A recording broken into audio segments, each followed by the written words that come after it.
Aleluia. Boa noite, amados. A graça e a paz. Vocês estão bem? Aleluia. Que maravilha. Grupo de louvor. Obrigado. Vocês estão me ouvindo bem aí na frente? Mais ou menos. Aleluia. Eu creio em nome de Jesus. Todas essas coisas sendo sanadas. Amém? Aleluia. Vamos orar? Pai, em nome de Jesus, nós te louvamos e te agradecemos, Pai. Senhor, nós dependemos totalmente do Senhor. Nós queremos, Pai, nessa noite contar, sim, mais uma vez com a Tua ajuda. Espírito Santo, pega junto conosco nessa noite para nos ajudar a ministrar a Tua palavra, nos ajuda também a entender e compreender aquilo que será ministrado nessa noite. Eu quero, sim, Senhor, me colocar totalmente à Sua disposição, para que o Senhor possa operar e realizar através de mim nesse lugar. Obrigado, Pai, pelo Teu Espírito e pela Tua palavra, que sempre, sempre estarão juntos para nos instruir, para nos ensinar acerca das coisas que nós precisamos aprender para viver uma vida em Ti. Muito obrigado, em nome de Jesus. Amém. Glória a Deus. Então, amados, hoje nós vamos dar continuidade ao nosso estudo a respeito das coisas do fim. E nessa noite eu quero tratar algo com a igreja que é de suma importância e nós devemos nos esforçar para isso. E se eu tivesse de dar um título para a mensagem dessa noite, seria Em Busca do que é Perfeito. Diga, em busca do que é perfeito. Você crê que existe algo perfeito para mim e para você? Você crê que Deus cria coisas perfeitas, criou coisas perfeitas? Você crê que Deus, como um Deus perfeito, Ele criou coisas perfeitas, mas também Ele quer que nós venhamos a nos aperfeiçoar mais e mais no Senhor. Amém?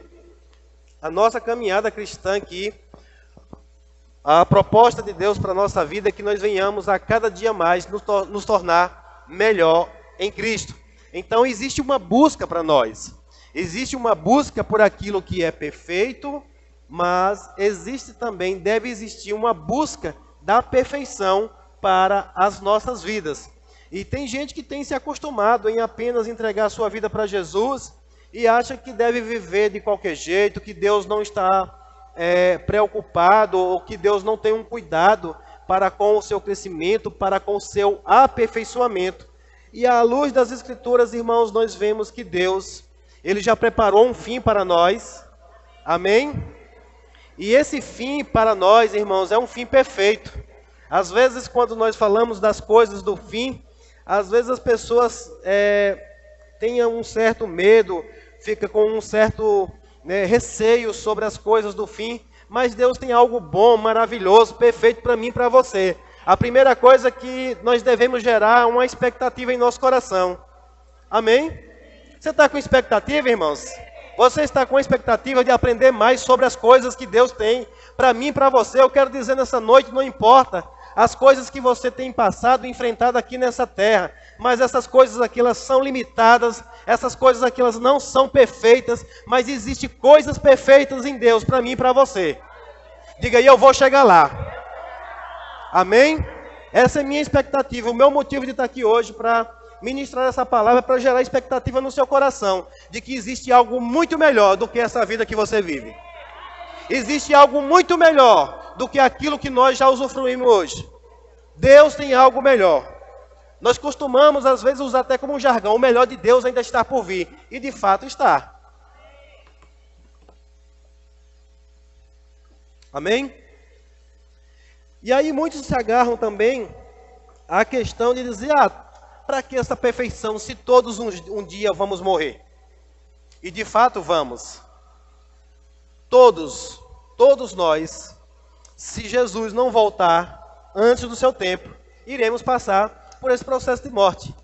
Mas aqui nós temos falado muito e ensinado a você de que você é eterno. Amém? Então a sua vida não acaba com a morte física. Na verdade, a morte física é só apenas uma promoção para nós. Amém? Esse é o conceito que o crente, que o cristão deve ter da morte. Não como um fim, mas o início de uma vida eterna. O início de uma vida para nunca mais ter fim. E se eu tivesse de alertar você, eu diria de viva uma vida de tal modo que mesmo depois de morrer, continue a viver. Viva uma vida de tal modo que mesmo depois de morrer, você continue a viver. Amém? A viver uma vida eterna. E nesse conceito que o mundo às vezes prega, o mundo ensina, que todos nascem, crescem, desenvolvem e morrem, né? Muita gente vive a sua vida a levantar mesmo, sem se preocupar, né, com aquilo que nós vamos alcançar futuramente. E sabe, irmãos, tanto existe algo bom para nós alcançarmos, como existe algo ruim para evitarmos. Amém? Quando nós falamos das coisas do fim, falamos de coisas boas, mas também existe coisas ruins. Diga, existe coisas boas, mas também existe coisas ruins. Aleluia! E aí nós devemos entender sobre cada coisa que existe guardada e já reservada para um futuro bem adiante. E esta escolha nós devemos fazer com vida. Nós devemos escolher agora. Depois que morre, não temos mais chance. Não temos mais a oportunidade de escolha. Depois que morrermos, né, a palavra também vai falar, e muitos até usam isso também. Mas vamos morrer, mas vamos ressuscitar. E de fato vamos. Todos, diga todos, vão ressuscitar. Só que, irmãos, existe também, a própria palavra do Senhor já nos ensina acerca de duas ressurreições. E em qual delas você quer participar? Nós já falamos aqui, não vou falar hoje sobre, né, a ressurreição, mas a palavra do Senhor, o profeta Daniel falou lá em Daniel 12:2 que haveria duas ressurreições. Uma para a vida eterna e a outra para horror eterno. Diga horror eterno.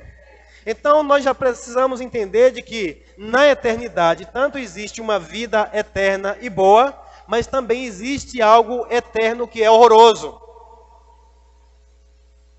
É horroroso. A palavra do Senhor está escrita lá. Existe uma ressurreição para a vida e existe uma ressurreição para o horror ou para a vergonha eterna. E nós precisamos, irmãos, nos esforçar para alcançar aquilo que é bom e evitar aquilo que é horroroso. Amém? Glória a Deus. Então, o que eu entendo que uma vez que nós temos um futuro que nos aguarda, nós devemos, irmãos, nos esforçar nesse tempo que vivemos aqui hoje. E eu poderia dizer, não viver uma vida inútil, não viver uma vida relaxada, não ser crente meia boca, como diz o ditado. O que é ser um crente meia boca? Eu procurei, quem já ouviu esse ditado aqui, meia boca?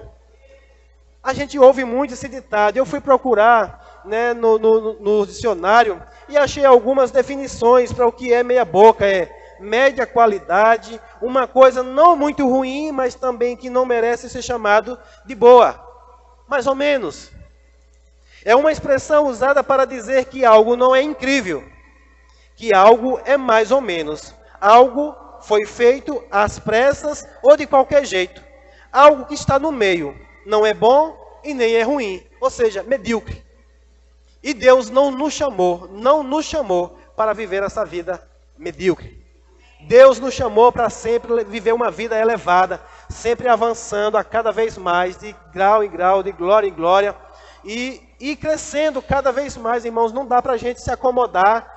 Hoje eu estou assim, daqui a um ano você continuar com essa mesma vida do jeito que você está. Amém? Então, na palavra do Senhor, existe uma proposta em busca da perfeição. Agora, sabe por que muitos também não buscam a perfeição? Porque eles não sabem que existe uma perfeição. Eles não sabem que existe algo perfeito, que existe algo bom. Quando a gente fala sobre as coisas do fim, eu não sei o que passa pela sua cabeça, inclusive quando pensa em ressurreição, o que é que vem na sua cabeça? Você pensa que você vai ressuscitar nesse mesmo velho corpo aí? Você pensa que vai ressuscitar e a sua vida vai continuar essa? Você precisa mudar essa concepção. Você precisa mudar esse entendimento. Amém? Glória a Deus. Então, uma vez que nós sabemos que um dia todos morreremos, e a palavra do Senhor diz que ao homem está determinado, diga está determinado. Morreu uma vez. Segue-se juízo. Depois que se morre, irmãos, não tem mais nada a mudar. Segue-se juízo, segue-se para um julgamento. Então nós devemos atentarmos enquanto estamos vivos. Sim ou não? Então, uma vez que segue o juízo, nós devemos tomar o cuidado nas decisões que nós vamos tomar aqui em vida. Eu quero ler um texto com você aqui hoje. Eu quero falar sobre algumas coisas que nós podemos perceber de como elas serão ou como elas são mesmo já na eternidade. Abra sua Bíblia no Evangelho de Lucas. Pastor, o senhor não ia falar de escatologia, vai falar dos evangelhos? Pois é. Escatologia está espalhada por toda a Bíblia. Amém? Evangelho de Lucas, capítulo 16, versículo de número 19. Nós vamos ler uma passagem muito conhecida no meio cristão, mas algo muito importante para nós estudarmos aqui hoje. Lucas 16, a partir do versículo 19, nós vamos ler até o 31 e vamos perceber algumas coisas bem interessantes aqui nesse texto, que o próprio Senhor Jesus nos ensinou. Primeira coisa que eu já quero orientar você nessa noite, muitos chamam isso aqui de parábola. Na sua versão, tem escrito parábola do rico e do pobre, ou do rico e do Lázaro. Tem escrito parábola? E nós entendemos, irmãos, estudando, nos aprofundando, que esse subtítulo aí foi o homem que botou, amém? Essa não é uma palavra inspirada. Diga, subtítulo não é uma palavra inspirada. Todas as pessoas que foram fazendo as traduções das Bíblias, eles foram colocando alguns títulos e subtítulos para que ajudasse. E alguns até ajudam, mas alguns, por falta de compreensão, ela não fica muito interessante. E nós cremos que aí não se trata de uma parábola, ok? Eu quero trazer isso porque isso vai ajudar você a entender. O que era uma parábola? Uma parábola, Jesus ele falava no sentido figurado ou simbólico, para que as pessoas entendessem, uma analogia, para que as pessoas entendessem de algo que era comum, às vezes percebessem naquele contexto cultural, naquele conhecimento do povo daquela região. Então Jesus usava às vezes uma parábola para isso. Mas aqui nós percebemos, diferente das outras parábolas, que se você for prestar bastante atenção, geralmente Jesus ele não citava nome de pessoas, ok? E aqui ele vai deixar claro o nome pelo menos de 3 pessoas aqui, ele vai citar nesse texto que nós vamos ler agora. Então ele começa dizendo, aqui na minha versão, diz a história do rico e do mendigo, ok? Então, nós vamos desconsiderar que isso aqui é uma parábola, ok? É algo que Jesus trouxe de entendimento e conhecimento, uma vez que ele já tinha conhecimento de como é essa realidade, ele traz algo poderoso para ensinar os seus discípulos. Vamos ler o texto? Eu vou ler na NVT, e você tiver essa mesma versão, você acompanha, se não, você acompanha na sua que você tiver aí. Não vai mudar muita coisa não. Jesus disse, e quem foi que disse? Jesus. Havia um homem rico que se vestia de púrpura e linho fino e vivia sempre cercado de luxos. À sua porta ficava um mendigo, coberto de feridas, chamado Lázaro. Então já vemos aqui o nome da primeira pessoa. Esse mendigo chamava-se Lázaro. E Jesus ele não usava nomes de pessoas, ele não dava nome quando ele falava de uma parábola. Ele ansiava comer o que caía da mesa do homem rico, e os cachorros vinham lamber suas feridas abertas. Por fim, o mendigo morreu. Diga, o mendigo morreu. Amém? E os anjos o levaram para junto de Abraão. O rico também morreu. Diga, o rico também morreu. Então até aqui eu já quero falar sobre algo bem interessante que, assim como eu falei, aqui nós vemos na palavra do Senhor, Jesus falando que tanto o pobre quanto o rico vão morrer. Digo, o pobre e o rico um dia morrerão. Todos irão morrer.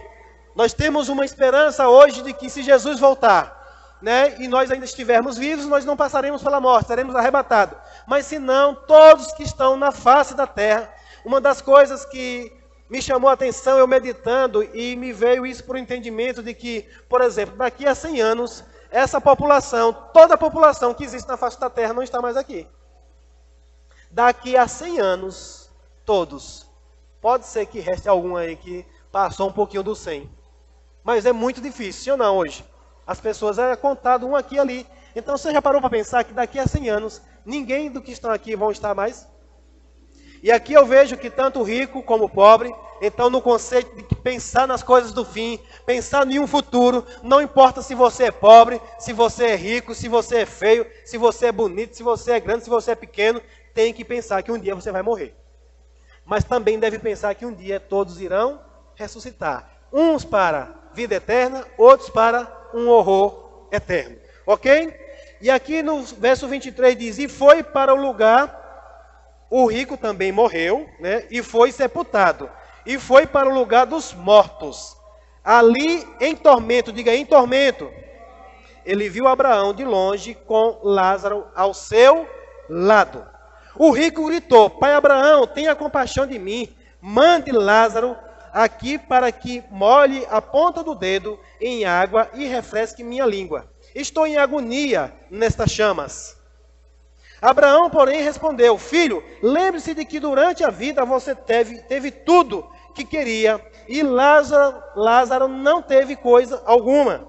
Agora ele está aqui sendo consolado, diga sendo consolado. Aleluia! E você está em agonia. Além do mais, há entre nós um grande abismo. Ninguém daqui pode atravessar para o seu lado e ninguém daí pode atravessar para o nosso lado. Então o rico disse, por favor, pai Abraão, pelo menos mande Lázaro à casa de meu pai, pois tenho 5 irmãos, e quero avisá-los para que não termine neste lugar de tormento. Moisés e os profetas já os avisaram, respondeu Abraão. Seus irmãos podem ouvir o que eles disseram. Então o rico disse, não, pai Abraão, mas se alguém dentre os mortos lhe fosse enviado, eles se arrependeriam. Abraão, porém, disse, se eles não ouvem a Moisés e os profetas, não se convencerão, mesmo que alguém ressuscite dos mortos. Glória a Deus! Que texto maravilhoso! Que texto poderoso, rico aqui de conteúdo, rico de informações, acerca de um futuro que nos aguarda. Amém? Acerca de um futuro que aguarda toda a humanidade. E aqui nós conhecemos muito bem essa história, né? Jesus contou isso aqui bem explicado, bem detalhado. E algumas coisas aqui eu quero pontuar com você nessa noite. Primeira coisa que nem eu falei, todos vão morrer. Rico e pobre, feio, bonito, grande, pequeno, todos vão morrer. E aqui outra coisa que eu já quero também quebrar biscoito aqui nessa noite, é de que o alcance a um determinado lugar não foi por conta de uma posição social, ok? O rico não foi parar no lago de tormento porque ele é rico, e o pobre não alcançou consolo porque ele era pobre. Não tem nada a ver uma coisa com a outra. Nós sabemos, o próprio Senhor falou que é muito difícil, né, de um rico entrar no reino do céu. Por quê? Um rico avarento, aquele rico que se apoia nas riquezas, e com certeza, pela palavra aqui, esse era um deles, ok? Mas o céu, ou um lado pós-vida, é alcançado não por uma questão social, nós alcançamos isso por uma decisão que nós tomamos com vida, amém?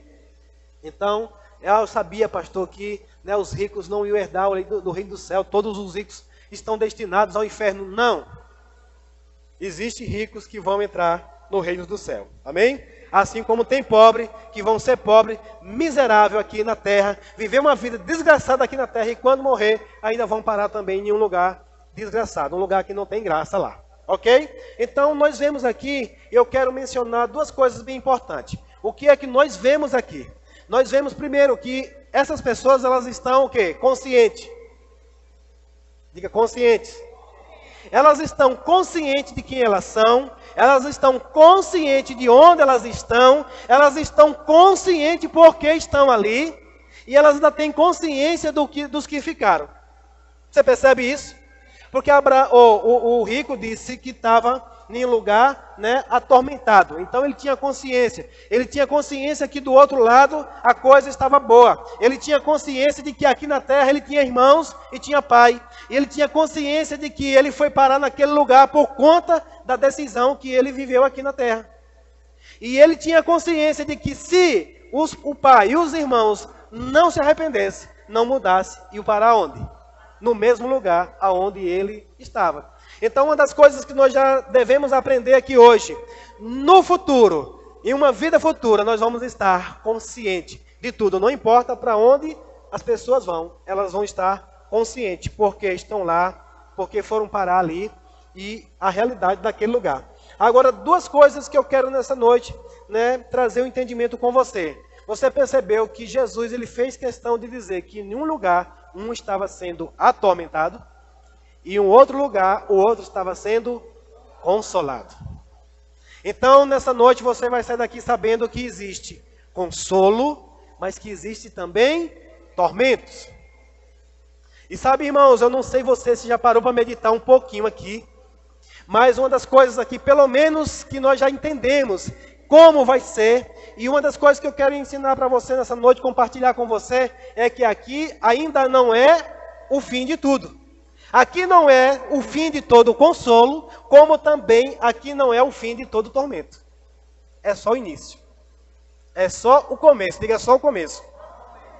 Então, para mim e para você que está ouvindo essa mensagem nessa noite, há uma expectativa de que vai começar um consolo, mas no final, esse conforto e esse consolo será muito melhor.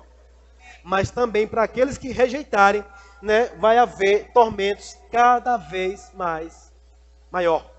Amém? Então, nós já podemos entender que um futuro logo próximo que nos aguarda é, para mim e para você que cremos na palavra do Senhor, existe, irmãos, um lugar de conforto. Eu vou dizer de novo, um lugar de conforto. Sabe que nós ficamos desconfortáveis aqui com o calor, sim ou não? Só com o calorzinho já fica desconfortável, não fica? Deixa eu dizer, o lugar de desconfortos em que esse homem rico aqui estava, era em chamas. Sabe o que mais? Uma sede horrorosa. Ele implorou, uma coisa já é bem claro, não tem água lá. E se tem água, ele não pode beber. Dá para você pensar um pouquinho agora? Você viveu uma eternidade. Eu quero compartilhar algo com você aqui. Você já percebeu que na palavra do Senhor, uma das maiores promessas para a nossa vida é que vamos ter água jorrando da fonte da vida para nós? Agora, para quem não vai para esse lugar, nunca mais terão água, mas terão uma sede eterna. Você vê que a primeira coisa que ele percebe, Abraão, eu imploro. Agora esse rico ainda estava lá ainda com a soberba, né? Ele nem pediu, ele mandou. Pede para esse pobre aí, para Lázaro, molhar a ponta do dedo e molhar a minha língua. Ele estava implorando para que uma gota d'água na ponta da língua. O negócio é feio, irmãos. O negócio é feio. Eu dou graças a Deus. Eu agradeço todos os dias ao Senhor por ter me livrado desse lugar de tormento. E nós sabemos, irmãos, aqui nesse contexto, nós entendemos pela escatologia, estudando escatologia, de esse lugar aqui era um lugar chamado inferno, mas ainda não é o inferno como nós conhecemos também, chamado de Guiena, ou lago de enxofre, fogo e enxofre. Aqui era onde ficava, era um lugar intermediário, de um tempo intermediário dos mortos. Era um lugar chamado Hades, H-A-D-E-S, Hades. E onde nós percebemos que aqui de um lado tinha um lugar de conforto e do outro lado tinha um lugar de tormento. Porém, entre um lado e outro havia o quê? Um grande abismo. Diga, um grande abismo. E a palavra, o Senhor deixa claro de que não poderia mais haver mudanças de lado. Quem estava do lado de tormento, continuaria lá. E quem estava do lado de conforto, ia continuar desse lado. Então, irmãos, aqui aplica-se claramente o que diz lá em Hebreus, que ao homem está determinado morrer uma vez, segue-se juízo. Amém? Queria mencionar outras coisas, mas eu vou avançar no estudo de hoje, para que nós podemos cada vez mais nos aprofundar e também, né, nos alegrar com aquilo que nos aguarda. Então, lugares diferentes, com tratamento diferente, né, consciência de onde e por que estão ali, mas também eu quero falar nessa noite um pouquinho do que nos aguarda, de como nós seremos. Ok? Aqui mencionei um pouco para onde nós deveremos ir. A palavra do Senhor vai dizer lá em Efésios 4, capítulo 4, vai dizer que Jesus, subindo ao céu, levou cativo o cativeiro. O apóstolo Pedro vai dizer que Jesus desceu, né, ao inferno e pregou para os espíritos em prisão.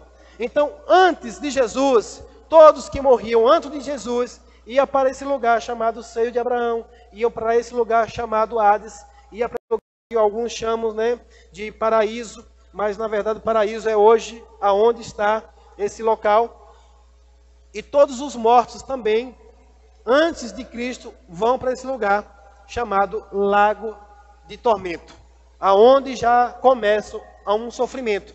Um dia eles vão ser julgados, receberão o julgamento eterno e cada um vai ter a sua sentença conforme aquilo que fez aqui na terra, ok? Mas a palavra diz, deixa claro de que Jesus, ele levou cativo o cativeiro. Aqueles que estavam lá, o Abraão, todos os santos da antiga aliança, quando Jesus morreu e ressuscitou, ele subiu, ele levou consigo cativo esse cativeiro. Todos estavam aguardando com expectativas, mas a palavra do Senhor deixa claro de que esse lugar já era um lugar de conforto. Amém? Já era um lugar de conforto. Mas nessa noite, eu quero gerar expectativa no seu coração também de como nós seremos na eternidade. Como eu falei, às vezes é comum a gente pensar que na eternidade nós vamos continuar, né, nos vendo da forma como nós somos aqui hoje. Diga, vai ser muito, diga mais muito, diferente do que somos aqui hoje. Eu quero que você abra sua Bíblia comigo em 1 João, primeira carta, João,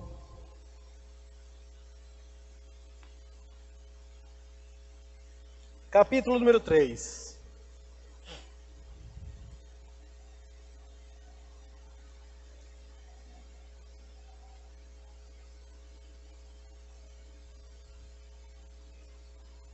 Todos acharam? Em 1 João, capítulo 3, versículo 1, o apóstolo João, ele está escrevendo, e ele diz assim, vejam, como é grande o amor do Pai por nós. Diga, eu tenho um Pai que tem um grande amor por mim. Isso aí já é algo suficiente para você se alegrar nessa noite. De você ter um Pai que tem grande amor por mim, por você. O apóstolo João diz, vejam como é grande o amor do Pai por nós. Pois Ele nos chama de filhos, o que de fato somos. Diga, o que de fato somos. Então, irmãos, nessa noite, mais uma vez, eu quero reforçar. Nós temos um Pai que tem um grande amor por nós, que nos chama de filhos e que de fato nós somos filhos amados de Deus. Oh, aleluia! Glória a Deus! Ele diz assim, mas quem pertence a este mundo não reconhece que somos filhos de Deus. Por quê? Porque não conhece. Eles não conhecem a Deus. Eles não conhecem como é que nos tornamos filhos de Deus. Então eles não vão nos conhecer como filhos. O que é que o apóstolo João está querendo trazer aqui de instrução? É que nós devemos nos alegrar por aquilo que você crê. Amém? E não pelo que as pessoas dizem. Porque o mundo não conhece que você é filho de Deus. Se você for falar daquilo que te aguarda, daquilo que te espera, o mundo não vai se alegrar com você. O mundo não vai celebrar, na verdade, ele vai duvidar de mim e de você, daquilo que nos aguarda. Ele diz assim, mas quem pertence a este mundo não reconhece que somos filhos de Deus, porque não conhece. Verso 2, diz, amados, já somos filhos de Deus, mas ele ainda não nos mostrou o que seremos quando Cristo vier. Sabemos, porém, que seremos semelhantes a ele, pois o veremos como ele realmente é. Oh, glória a Deus! Você entendeu o que foi lido aqui agora, irmãos? Ele diz, olha, deixa eu dizer uma coisa, nós sabemos que somos filhos, de fato já somos filhos amados. Nós ainda não sabemos, ainda não conseguimos mensurar, não conseguimos descrever, não conseguimos entender como seremos na nossa glória. Mas uma coisa ele diz, mas quando ele se manifestar, quando ele vier, saberemos que seremos como ele é. Você consegue imaginar como é que Cristo é? O que o apóstolo João está dizendo aqui por revelação é que nós seremos como Cristo. Obrigado pelo amém. Você será como Cristo. Você ainda não está crendo, ainda não? A palavra do Senhor diz que nós seremos como Ele é. Oh, aleluia. Seremos semelhante a Ele. A Ele quem? Jesus, ressuscitado, irmãos. Eu acredito que até por esse motivo que não tem escrito na Bíblia características físicas de Jesus. Alguém já viu na Bíblia aí dizendo qual era a altura de Jesus? A cor, largura, quanto ele calçava, quanto ele vestia? Não tem, porque nem para olhar como Jesus era aqui na terra. A nossa expectativa, como nós seremos, é como ele é. Você crê, irmãos? Você crê mesmo? E eu quero nessa noite começar a matar essa velha consciência que você ainda tem do velho homem, desse corpo frágil, desse corpo limitado. E talvez por a gente não entender ou não buscar nas escrituras, talvez você não tenha gerado muita expectativa. Mas pelo menos algumas coisas a gente percebe na Bíblia de como Jesus era. Você percebe que na conversa do rico com Lázaro, eles estavam se conhecendo? Sim ou não? Porque o rico conheceu o Lázaro. Lázaro também conheceu o rico. Ele conheceu Abraão e vice-versa. Mas você percebe que em algumas passagens da Bíblia, por exemplo, os discípulos no caminho de Emaús, Jesus vai caminhando com eles. Aqueles discípulos eram o quê? Naturais ainda. Estavam nesse corpo natural. Mas Jesus já estava no seu corpo glorificado. Jesus vai falando com ele, mas eles não reconheciam que era Jesus. Jesus se aparece para aquelas mulheres lá depois que ressuscita, mas elas não reconhecem. Veja, a nossa mente, a nossa capacidade humana de imaginar, de pensar, está muito distante da realidade que é Jesus hoje. Jesus precisou fazer algo que era da atitude dele para que os discípulos pudessem conhecer. A Bíblia diz que Jesus ia caminhando com aqueles discípulos e eles conversando e murmurando já, porque o que tinha acontecido. Jesus pergunta a eles e eles acham que ainda dizem assim, mas só tu que não sabe do que está acontecendo aí. Mas quando eles chegam naquela aldeia, Jesus senta para comer com eles. E a Bíblia diz que quando Jesus parte o pão e dá graças a Deus, os olhos deles se abriram e reconheceram que era Jesus. Você percebe que Jesus estava muito diferente do Jesus terreno? Porque os discípulos andavam com ele, sim ou não? Agora presta atenção, outra coisa que acontece. A Bíblia diz que quando os olhos se abriram, Jesus desapareceu. Você já consegue imaginar um pouquinho como você será também? Você já consegue imaginar como será o seu corpo? Que você pode aparecer e desaparecer instantaneamente. Pastor, onde é que está escrito na Bíblia? Jesus mostrou apenas algumas coisas de como seria depois da ressurreição. João está dizendo que nós seremos como ele é. E se está escrito, eu acredito. Diga, está escrito, Deus falou, eu acredito. Eu acredito, irmãos, que seremos assim. Quer ver outro exemplo? Os discípulos estavam reunidos lá em Jerusalém, trancados dentro de um templo. De repente, porta não se abre, nenhum lugar se abre e Jesus aparece no meio dele e diz, Shalom. Já pensou? A gente aqui reunido, porta fechada, porta trancada e de repente alguém se manifesta no nosso meio. Você percebe que uma das coisas que nós teremos, como será o meu corpo, pastor? Primeira coisa que eu entendo, não há mais limitações físicas para mim e para você. Porque hoje, para que nós possamos atravessar uma parede dessa, ou a parede vai se arrebentar. Sim ou não? Mas Jesus provou de que ele atravessou aquela porta sem se abrir, aquela parede sem se abrir. Sabe, gente, amado, tem gente que começa a querer, né, explicar tudo. Ah, mas é porque assim, ó, talvez, né, ele entrou, ele tinha uma chave, e ele foi em algum lugar, pegou. Sabe, irmãos, não fica querendo fazer essas coisas não, porque a palavra do Senhor deixa claro que a porta estava trancada, e de repente ele aparece no meio dos seus discípulos, e diz, Shalom, paz seja com vocês. Eu acredito que se eu estivesse lá também, eu gostaria muito de ouvir, paz seja com vocês, porque talvez ia me espantar com aquela manifestação gloriosa do Senhor ali dentro, naquele lugar. Então, percebemos algumas coisas de como será o nosso corpo glorificado. Amém? O apóstolo João, ele deixa bem claro, ele diz que não sabemos, ele diz Deus, mas ele ainda não nos mostrou o que seremos quando Cristo vier. Ele ainda não nos mostrou o que seremos quando Cristo vier. Só saberemos uma coisa, o quê? Que seremos semelhante ao que Ele já é. Diga, eu sei e serei semelhante ao meu Senhor. Aleluia!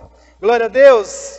E aí veja o que diz o versículo 3. Diz, e todos que têm essa esperança se manterão puros como Ele é puro. E veja, irmãos, que aqui o apóstolo João dá, né, essa importância. Uma vez que nós temos essa esperança, o que nós devemos fazer? Nos manter puro como Ele é puro. Porque nós devemos desejar essa perfeição.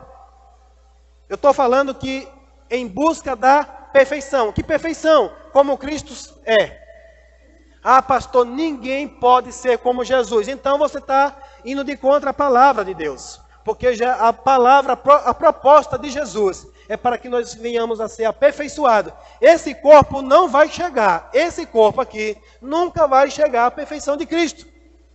Cristo ressuscitou no seu próprio corpo, nós teremos nosso corpo, né, transformado, receberemos um outro corpo. Mas aqui há uma expectativa de que seremos como Ele é. Amém? Glória a Deus.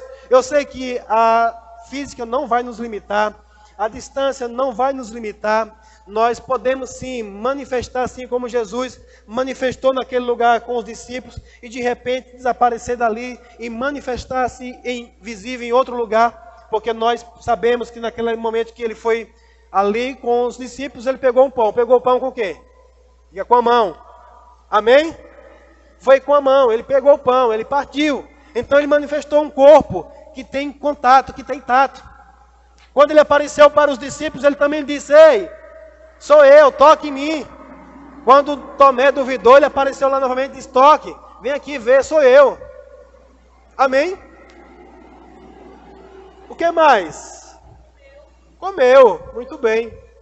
Quando ele aparece para os discípulos lá na praia, os discípulos voltam da praia, ele já está com um peixinho lá no churrasco, para comer junto com os discípulos.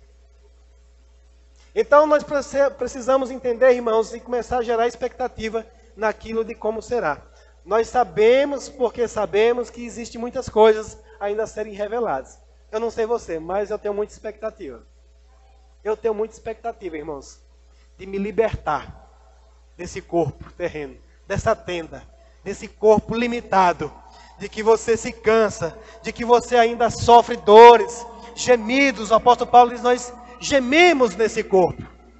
Mas um dia haverá de nós recebermos um corpo onde nós não sofreremos mais dor. Até mesmo porque, quando algo quiser nos atingir, você se desfaz, desaparece. Glória a Deus.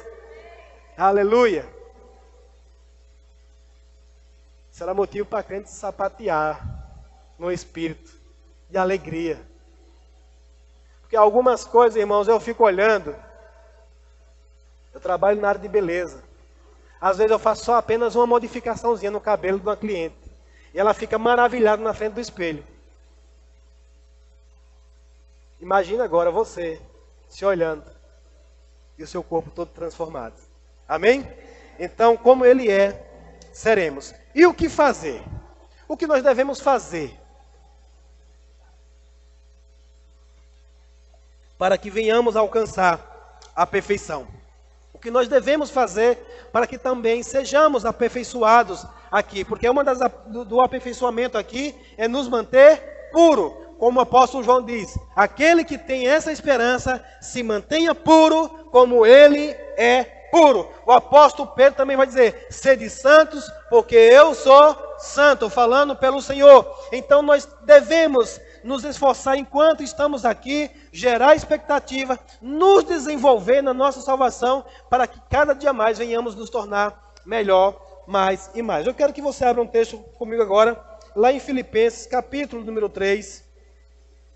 Filipenses, capítulo número 3. E eu quero compartilhar nessa noite esse maravilhoso texto com você. Eu vou ler na NVT. Nessa daqui tem um subtítulo, e esse subtítulo eu gosto. Eu gostei, ele está bem alinhado. Ele diz, o valor inestimável de conhecer a Cristo. Nós cantamos aqui, eu quero conhecer Jesus. Sabe, irmãos, por que nós devemos conhecer a Cristo? Porque é isso que vai gerar expectativa no meu e no seu coração. Seremos como Ele é. E como é Jesus? Ah, pastor, ninguém sabe, se você não lê a palavra, porque a palavra já diz como Ele é. Amém? Então aqui o apóstolo Paulo está dizendo o valor inestimável. Ou seja, não tem como estimar o valor de conhecer a Cristo. Então nós vamos ler o texto. Em algumas versões começa dizendo portanto, né? E aqui na minha diz por fim. Por fim, meus irmãos, alegre-se no Senhor. Diga por fim, alegre-se no Senhor. Aleluia. Nunca me canso de dizer-lhes estas coisas e faço para protegê-lo.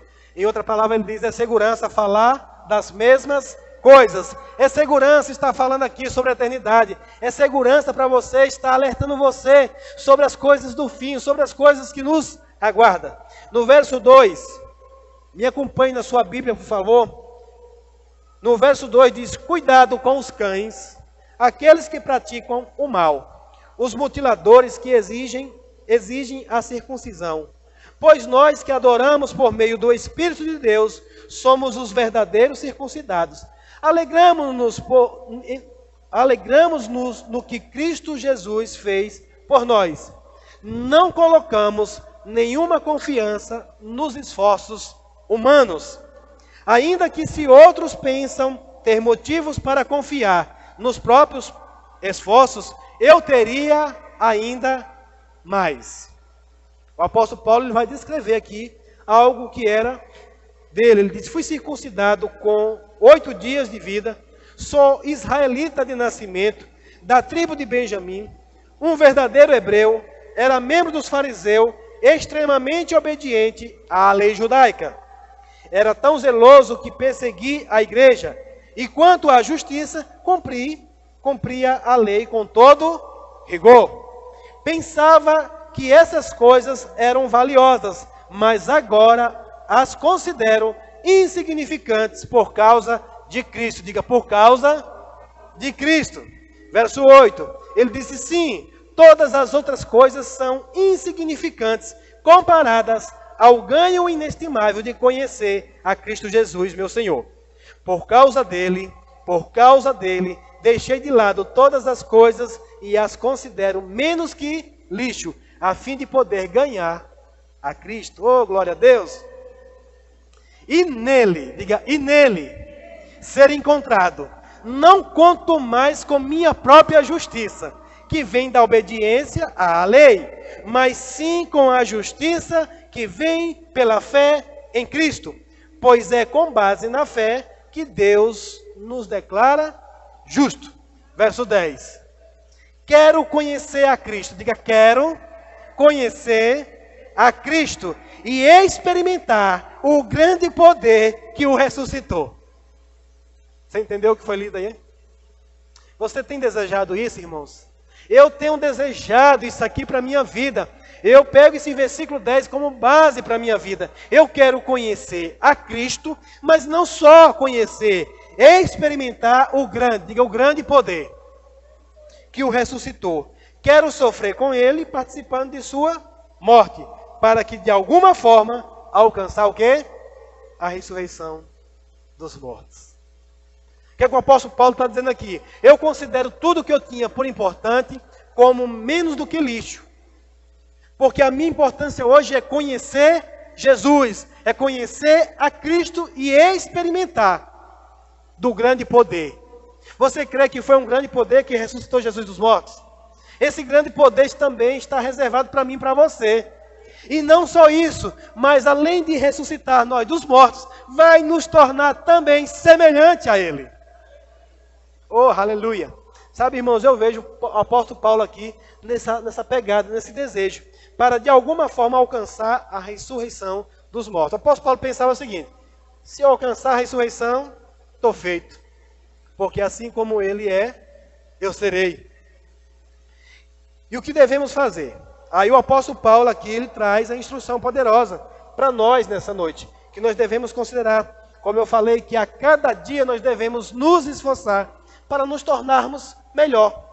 Ele diz: não estou dizendo que já obtive tudo isso, que já alcancei a perfeição, mas prossigo a fim de conquistar essa perfeição para a qual Jesus Cristo me conquistou. Jesus Cristo conquistou a perfeição para você também? Amém, irmãos? Então o apóstolo Paulo está dizendo, não que eu já tenha alcançado, mas eu me esforço, eu prossigo para conquistar essa perfeição. Verso 3, ele diz, não, irmãos, não alcancei, mas concentro todos os meus esforços nisto. Fazendo o quê? Esquecendo-me do passado e olhando para o que está adiante. Esquecendo-me do passado e avançando, olhando para o que está adiante. No verso 14 ele diz, prossigo para o final, diga o final da corrida, a fim de receber o prêmio, não é terrestre não? O prêmio celestial. Uau! As pessoas, o próprio Paulo vai dizer que aqui na terra pessoas correm, batalham, lutam, né? Eles disputam, grandes disputas para alcançar um prêmio terreno, uma coroa terrena. Mas Paulo diz assim, prossigo para o final da corrida, a fim de receber o prêmio celestial para o qual Deus nos chama em Cristo Jesus. Diga, eu sou chamado em Cristo Jesus para receber um prêmio celestial. Oh, glória a Deus! Ele diz, todos nós que alcançamos a maturidade, devemos concordar quanto a essas coisas. Você já alcançou a maturidade? Então você deve concordar comigo, irmãos, acerca dessas coisas. Se discordam em algum ponto, confio. Eu também digo mesmo, se você discorda em algum ponto, eu confio que Deus esclarecerá para vocês. Amém? Contudo, devemos prosseguir de maneira coerente com o que já alcançamos. Irmãos, sejam meus imitadores e aprendam com aqueles que seguem nosso exemplo. Pois, como lhes disse muitas vezes, e o digo novamente com lágrimas nos olhos, há muitos cuja conduta mostra que são, na verdade, inimigos da cruz de Cristo. Estão rumando para a destruição. O Deus deles é seu próprio apetite, vangloriam-se de coisas vergonhosas e pensam apenas, diga apenas, na vida terrena. O apóstolo Paulo, irmão, ele bate muito mesmo, ele dá muita ênfase à eternidade. Ele nos alerta o tempo todo para que a gente não venha focar apenas nas coisas aqui desse mundo, aqui nas coisas dessa terra. Ele está dizendo que aqui alguns estão rumando para a destruição, porque o Deus deles é o seu próprio apetite. Vangloriam-se de coisas vergonhosas e pensam apenas na vida terrena. Pastor, não posso pensar mais nas coisas daqui? Não pode. Mas a sua consciência deve ser na eternidade. E aí no verso 20 ele vai dizer, nossa cidadania, no entanto, vem do céu, e de lá aguardamos ansiosamente a volta do Salvador, o Senhor Jesus Cristo. Oh, glória a Deus! Ele tomará, olha aí a promessa, Ele tomará nosso frágil corpo mortal. Ele tomará nosso frágil corpo mortal e o transformará num corpo glorioso como o dele. Oh, aleluia! Você pode dar um glória a Deus, irmãos, por isso? Ele está dizendo que aguarda a vinda do Senhor Jesus. Porque quando Ele vier, Ele tomará o nosso corpo frágil, mortal, e o transformará num corpo glorioso, parecido com o dele. Ele diz, não, como o dele é. Usando o mesmo poder com o qual submeterá todas as coisas a seu domínio. Glória a Deus. Aleluia. Senhor é bom? Aleluia. Abra lá em Hebreus capítulo 6. Já vamos encerrar.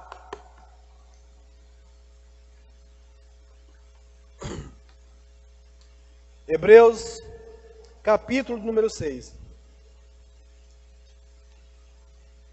Aleluia. Avançando para a perfeição, em busca do que é perfeito. Mais uma vez nós vamos ver aqui a palavra do Senhor, irmãos, e aqui nesse conceito sobre princípios elementares da doutrina de Cristo. Nós devemos buscar conhecer Jesus, conhecer as suas doutrinas, porque a nossa expectativa é o que o autor da carta aos Hebreus vai dizer também lá no verso 12. Ele diz, deixando todo pecado e embaraço, prossigamos, para o alvo. Ele diz, firmando os nossos olhos naquele que é o autor e consumador da nossa fé. Então, como é que nós vamos avançar, crescendo em Cristo? Olhando para os seus mandamentos, para a sua doutrina e entendendo, conhecendo como o Senhor já é, para que nós possamos gerar a nossa expectativa nele. E aqui ele diz assim, portanto, deixemos de lado os ensinamentos básicos a respeito de Cristo e sigamos em frente, alcançando a maturidade em nosso entendimento. O que é que ele está dizendo aqui? Pondo de parte, portanto, vamos deixar de parte aquilo que é básico. Qual é a proposta aqui? É agora seguir para o que é maduro, perfeito. Amém? Qual é a proposta de Cristo para nós, irmãos? É o aperfeiçoamento. Não é que você vai desconsiderar o que é básico. O autor aqui, ele nos instrui, ele nos exorta a gente aprender a ser rápido mesmo e ficar bom naquilo que é básico. Para quê? Para avançar para o que é perfeito. O básico aqui está falando de uma estrutura que vai dar, um suporte para você se tornar perfeito em Cristo Jesus. Ele diz, portanto, deixemos de lado os ensinamentos básicos a respeito de Cristo e sigamos em frente, alcançando a maturidade em nosso entendimento. Certamente não precisamos lançar novamente os alicerces, ou seja, o arrependimento das obras mortas, a fé em Deus, o batismo, a imposição de mãos, a ressurreição dos mortos e o juízo ou julgamento eterno.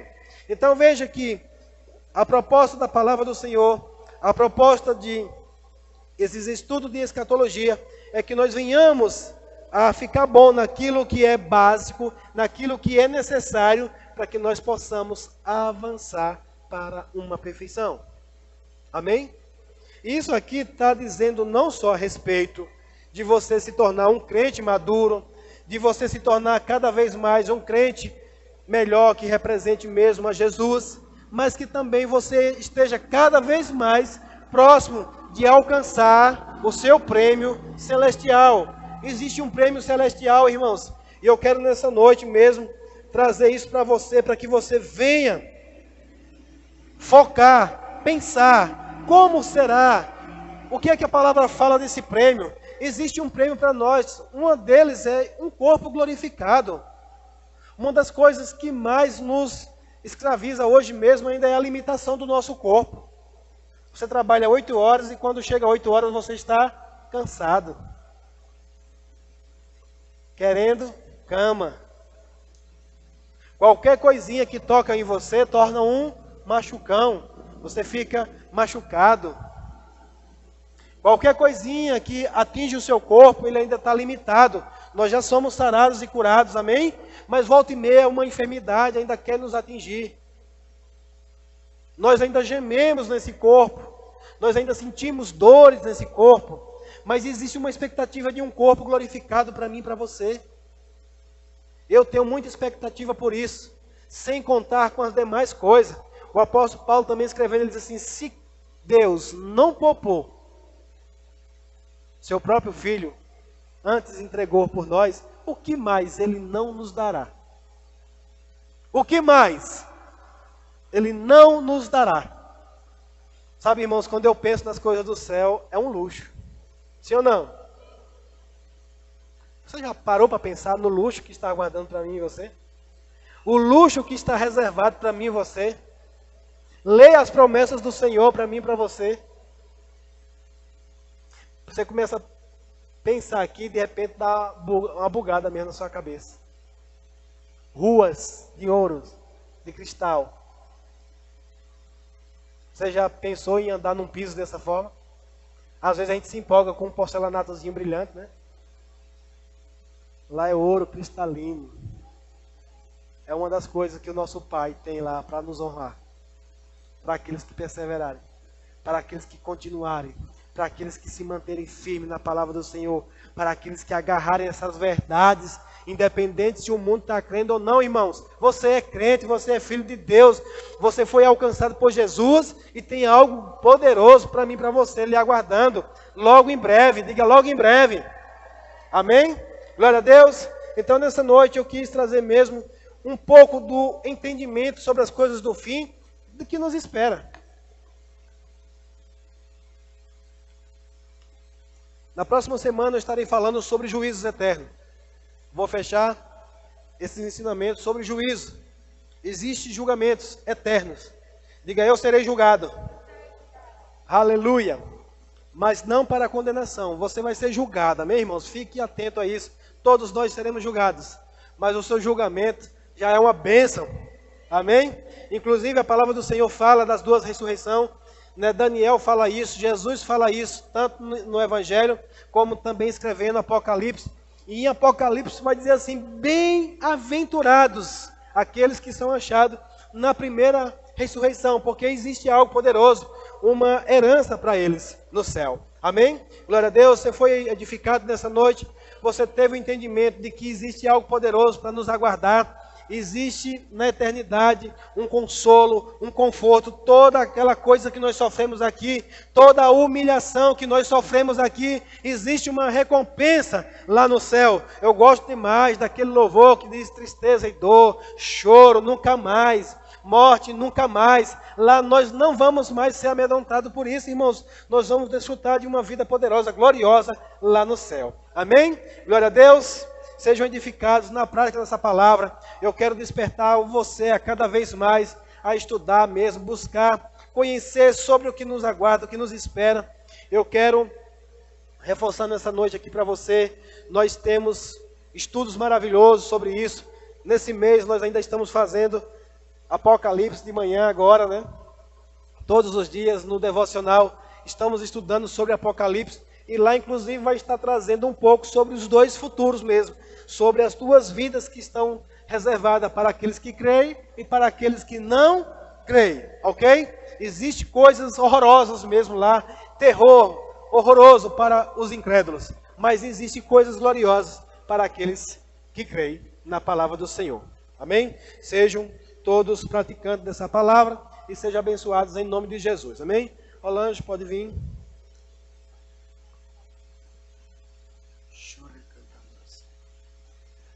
Aleluia.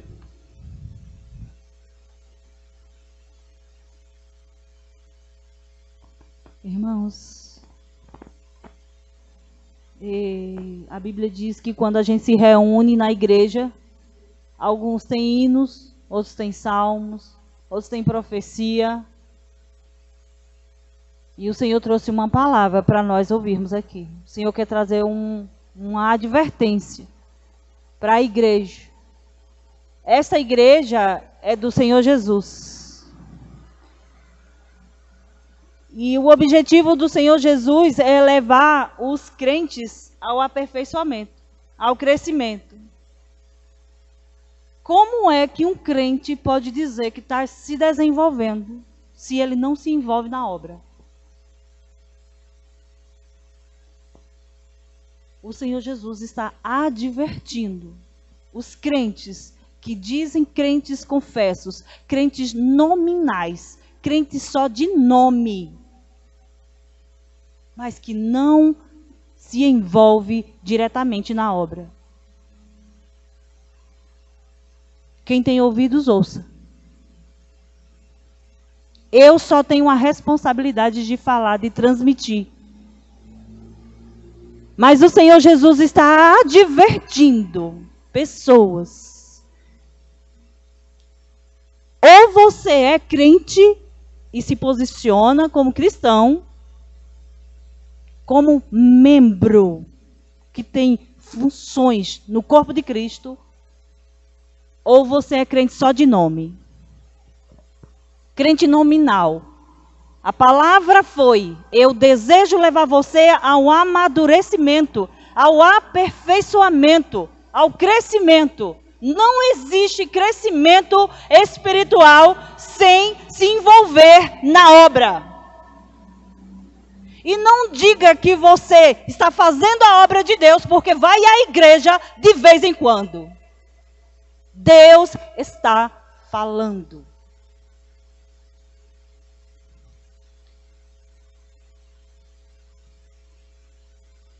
A palavra disse: alguns têm como Deus o seu próprio ventre. Egoísmo, minha bênção, minhas orações, minha vida, minha família, meu dinheiro, meu trabalho, meus negócios. Quem é que vai fazer a obra? Precisa de mãos. Cadê os talentos que eu botei na sua vida? Foi para você dizer que tem talento? Ou foi para você usar para a obra de Deus?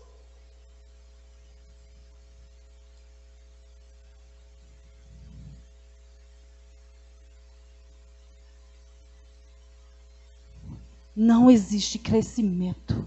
Não existe aperfeiçoamento. Não existe amadurecimento sem serviço. O serviço na obra de Deus é a verdadeira adoração. Deus procura os verdadeiros adoradores. Que não se conforma só em cantar, mas em servir, em se doar, em entregar o tempo que você tem, as habilidades que você tem para a obra de Deus, para a casa de Deus.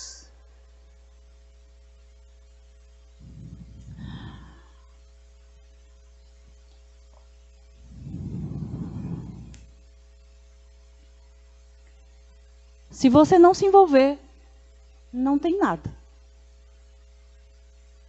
Deus vai levantar outra geração que não queira ser egoísta ao ponto de deixar de se envolver.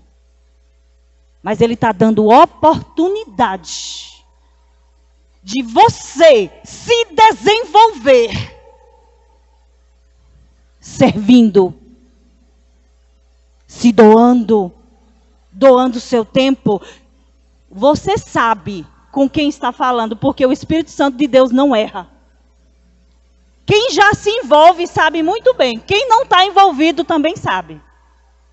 Irmãos, eu só tenho a função de transmitir. Eu não posso deixar de falar. Para eu não ter que prestar conta depois diante dele. Você não falou. O Senhor, estou falando.